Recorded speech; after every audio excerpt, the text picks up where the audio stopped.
We spent a good chunk of our show yesterday, Adam, talking all about, okay, the Eagles are good, but, and then we looked at a bunch of things with the Eagles, like, how are they actually doing this based on how, kind of mediocre aspects of their team are? And then we hear you, I think you're on a podcast or something else, and you were basically doing the same thing. You're like, all right, I get it. The Eagles are undefeated, but blah, blah, blah, blah, blah, blah, blah. Adam, yep. It's a kind of a remarkable 4-0 team right now, isn't it? No, it's incredible. And I did a podcast today, posted a short time. I don't know if you would have heard that, but basically, Philadelphia has been outgained this year by 327 yards. Wow. 4-0. They've been outgained by 327 yards. Now, check this out. There have been 71 teams that have started the season 4-0 since 2000. 71. The Eagles are 70th out of those 71 teams in yard differential. The only one that was worse was the 2012 Arizona Cardinals, who were minus 344. They're minus 327.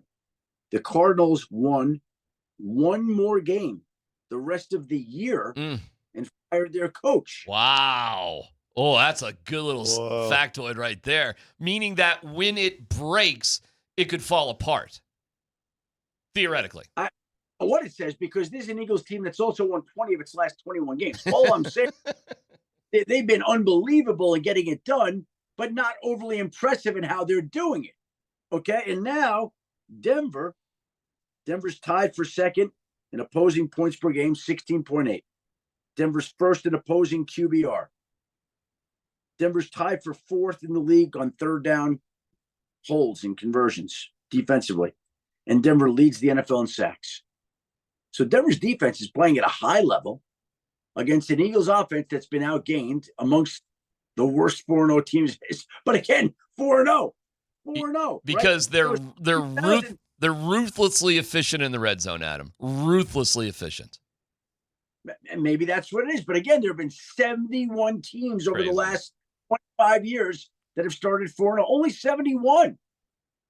Okay? So they're in a select group. But they are amongst the worst performing groups in that 4-0 undefeated group. Wow. I got a little bit of a different take on it, I guess. Honestly, it reminds me a little bit of 2015 when we won the Super Bowl. You want to know the game that I thought to myself, we're going to win the Super Bowl this year? It was that Cleveland Browns game when we should have lost it 150 times, including an overtime, throw an interception. Mm-hmm. I mean, we had no business winning that freaking football game.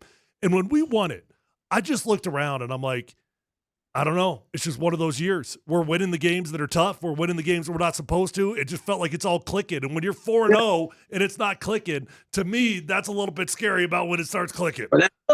That's also true. Like, and by the way, you're not getting any argument from me. Like I just pointed out, they've won 20 of 21. It's not like it's just the 4 games this year. Right. It's 20 of 21, including the Super Bowl. So clearly they're doing something very effectively. Okay. Yes, of course. I can't put down the Super Bowl champs that just do nothing but win games. But they should have lost against the Rams, let's be honest. But they did. Okay, I know. All right, Adam, somebody's going to beat them, okay? Somebody's going to beat these. It might be Denver. And I think it is going to be Denver. And not for Homer, any given Sunday reasons. I think the bow is about to break on the Eagles, and who's better to break that bow than the best pass rushing team, arguably, with Nick Bonito, who might be the defensive player of the year through the first quarter of the season, putting pressure on Jalen Hurts, who does not get the ball to the best receiver he's got. Well, and he's spoken out about it this week, too. So, known. Listen, I think that this is a game that Denver's going to have a chance to win. That's what I believe. I think Denver's going to play the Eagles very tough. And the Eagles have found a way most every time over the last 21 games to pull through and win the game. I don't know if it'll be enough. If Denver's going to play a great game, but they're due to win one of these games. They're just like they gave away the game against the Colts. They gave away the game against the Chargers. Yep.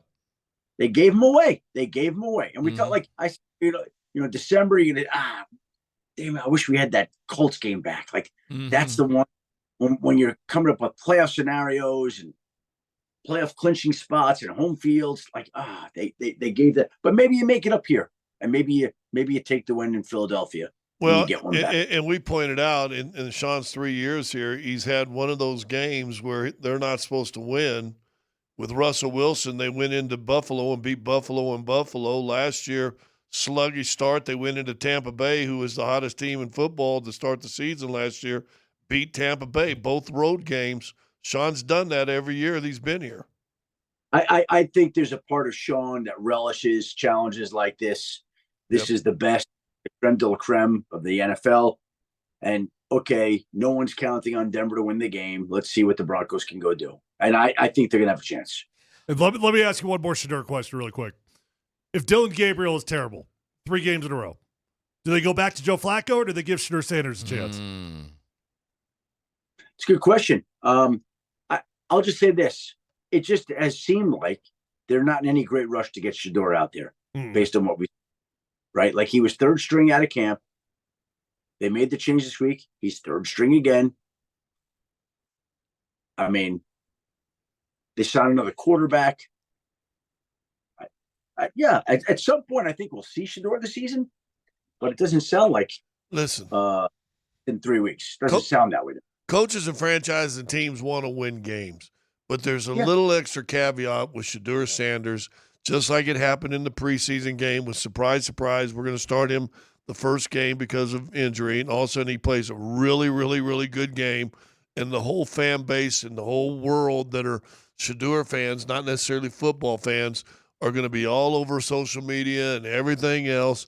Do the Browns want to get into that circus? And if you start Shedeur and he plays well, good for you in the franchise. You might win a game, but the circus is just opened.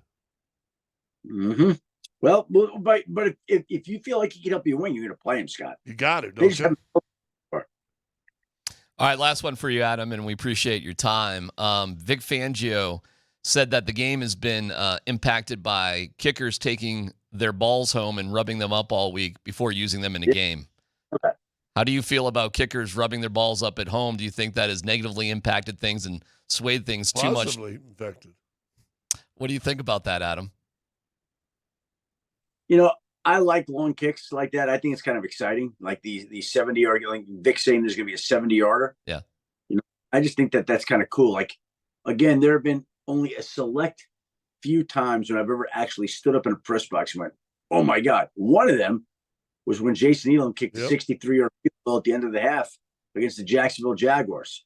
Like, I think that's kind of really cool, actually.